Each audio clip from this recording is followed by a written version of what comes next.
Oke, bismillahirrahmanirrahim. Assalamualaikum warahmatullahi wabarakatuh. Berjumpa lagi di channel kami.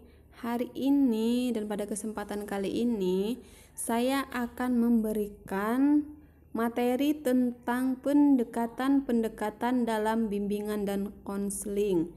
Yaitu ada 3 pendekatan yang akan saya jabarkan di sini. Yang pertama tentang psikoanalisis, konseling behavior, konseling rasional emotif behavior atau kita kenal dengan REBT, seperti itu.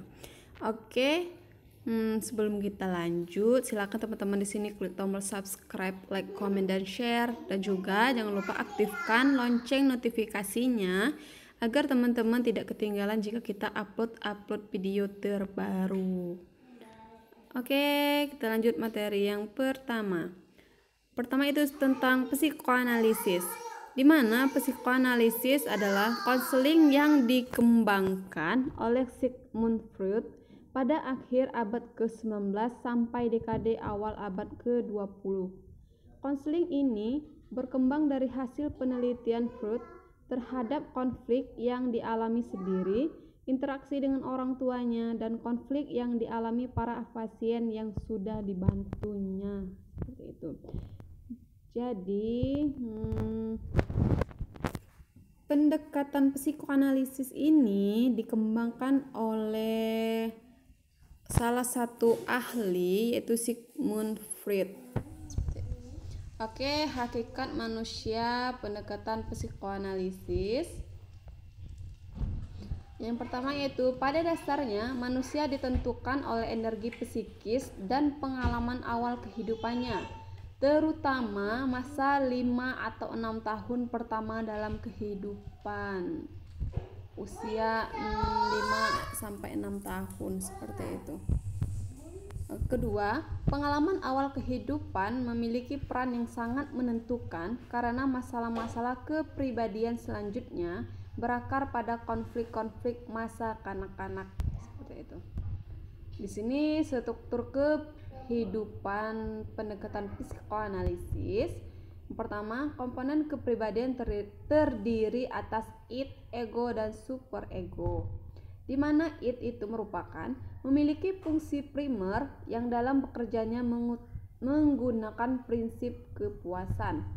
Yang kedua, ego, komponen psikologis individu yang berfungsi sebagai eksekutif kepribadian dengan menggunakan prinsip realitas atau real.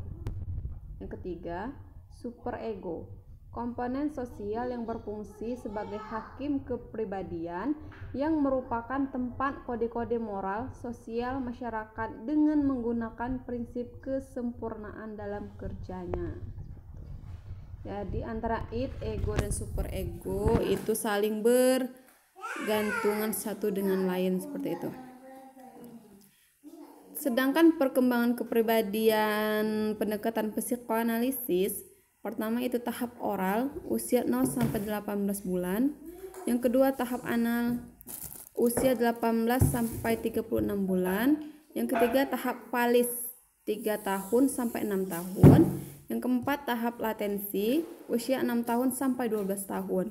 Dan yang kelima itu tahap genital usia 12 tahun sampai anak itu beranjak dewasa.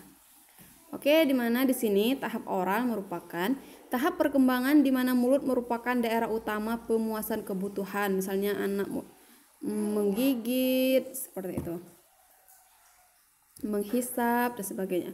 Yang kedua tahap anal usia 18 sampai 36 bulan, di mana daerah anus merupakan daerah utama pemenuhan kebutuhan anak. Anak dapat menahan atau membuang fesesnya sendiri, seperti itu. Yang ketiga, tahap falis, organ kelamin anak dapat membedakan laki-laki dan perempuan. Jadi, yang tahap falis ini usia 3 tahun sampai 6 tahun, anak-anak sudah bisa membedakan antara perempuan dan laki-laki, seperti itu. Yang keempat, tahap latensi, usia 6 tahun sampai 12 tahun, peningkatan kompetensi diri dalam bidang fisik dan kognitif, di mana anak pada tahap latensi ini mulai menjajaki atau menduduki bangku sekolah, seperti itu. Jadi anak-anak mulai meningkatkan kompetensi dari fisiknya, emosional dan kognitifnya. Tahap kelima, genital, usia 12 tahun sampai dewasa, pembentukan pola interaksi yang sehat dengan lawan jenis. Di sini anak-anak mulai menyukai lawan jenisnya, seperti itu, masa pubertas anak-anak seperti itu. Oke, di mana teknik-teknik konseling psikoanalisis adalah yang pertama itu interpretasi, pembelajaran kepada konseling tentang makna perilaku yang ditampakkan dalam mimpi, asosiasi bebas, resistensi, dan transferensi. Yang kedua, asosiasi bebas. Teknik yang digunakan untuk mendorong konseling agar semua yang terjadi padanya tanpa penilaian. Yang ketiga, analisis mimpi. Teknik yang digunakan untuk mengungkapkan dan menjelaskan materi dan simbol-simbol. Yang keempat, analisis resistensi. Teknik digunakan membantu konseling menyadari motif, penyebab, dan dinamika hubungan konseling. Oke, di sini sebenarnya banyak ya teknik-teknik konseling psikoanalisis, tapi di sini yang saya jabarkan itu ada 4. Interpretasi, asosiasi bebas, analisis mimpi, dan analisis resistensi. Oke, yang kedua yaitu konseling behavior. Di mana konseling behavior ini dikembangkan sejak tahun 1950-an dan sampai 1960-an. Tokohnya yaitu B.F. Skinner, biasa yang kita kenal dengan ahli Skinner seperti itu. Konseling behavior dapat dipahami dengan 4 bidang pokok perkembangan. Yang A, classical conditioning. Yang B, operant conditioning. C, social learning theory. D, cognitive behavior counseling. Hakikat manusianya, manusia adalah penghasil dan sekaligus hasil dari lingkungan. Tingkah laku manusia merupakan hasil belajar baik, tingkah laku yang baik ataupun yang tidak baik. Karakteristik dasar konseling behavior. Yang pertama yaitu konseling behavior atau KB didasarkan prinsip-prinsip metode ilmiah. Yang kedua, konseling behavior menangani masalah-masalah konseling saat ini serta faktor yang mempengaruhi masalah-masalah tersebut. Yang ketiga, konseling yang terlibat dalam konseling behavior diharapkan dapat berperan aktif. Seperti itu. Yang keempat, asesmen merupakan proses observasi yang terus-menerus berlangsung mengenali masalah dan perubahan perilaku konseling. Yang kelima, intervensi konseling behavior disesuaikan dengan masalah spesifik konseling secara individual. Oke, di sini konseling behavior yaitu yang dikemukakan oleh Skinner dan ada 4 pokok perkembangannya seperti itu. Dan karakteristik dari konseling behavior ini ada 5 yang sudah saya jabarkan tadi. Ini proses konseling behavior secara umum membantu konseling menghilangkan perilaku malassuai dan mempelajari tingkah laku yang lebih efektif.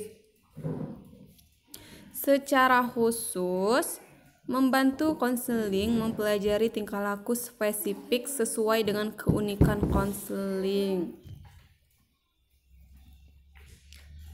Teknik-teknik konseling behavior yang pertama yaitu desensitisasi sistematis, di mana digunakan untuk menghilangkan kecemasan dengan kondisi rileks saat berhadapan dengan situasi yang menimbulkan kecemasan yang bertambah secara bertahap. Yang kedua, teknik relaksasi, di mana membantu konseling mengurangi ketegangan fisik dan mental dengan latihan pelemasan otot-ototnya dan pembayangan situasi yang menyenangkan. Seperti itu. Kita memberikan sugesti kepada peserta didik. Yang ketiga, reinforcement teknik, membantu meningkatkan perilaku yang dikehendaki dengan cara memberikan penguatan terhadap perilaku tersebut. Reinforcement di sini memberikan penguatan kepada peserta didik yang mengalami masalah seperti itu agar dia bisa melewati dan mengatasi masalah yang dimiliki. Yang keempat itu modeling, teknik untuk memfasilitasi perubahan tingkah laku konseling dengan menggunakan model atau peraga seseorang seperti itu. Yang kelima, assertive training, membantu konseling mengekspresikan perasaan dan pikiran yang ditekan terhadap orang lain secara lugas tanpa agresif.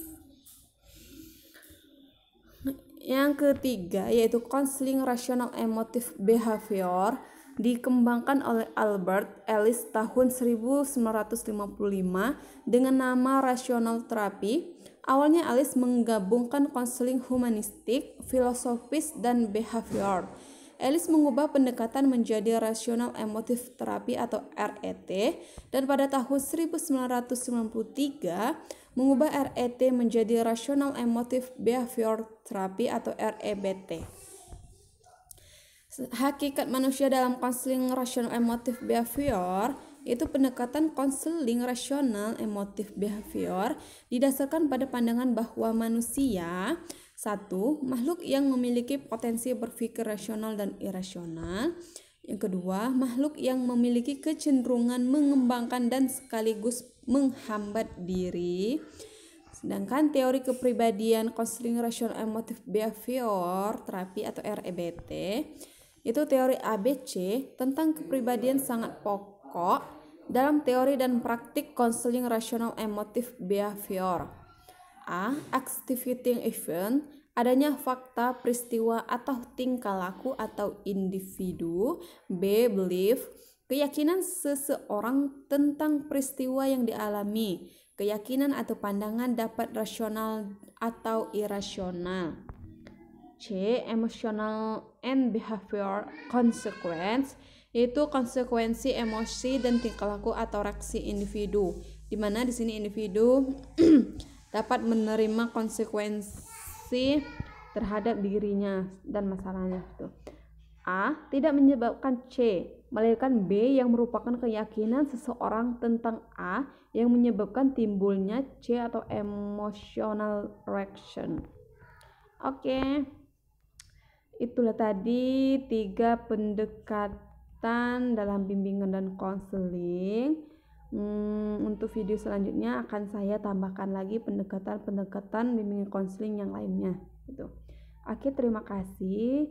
Jika teman-teman ada yang ingin dikomentari atau ada yang ingin disampaikan, silakan komen di bawah. Semoga sukses selalu untuk teman-teman di sini yang belum mengikuti ujian SKB. Oke, assalamualaikum warahmatullahi wabarakatuh.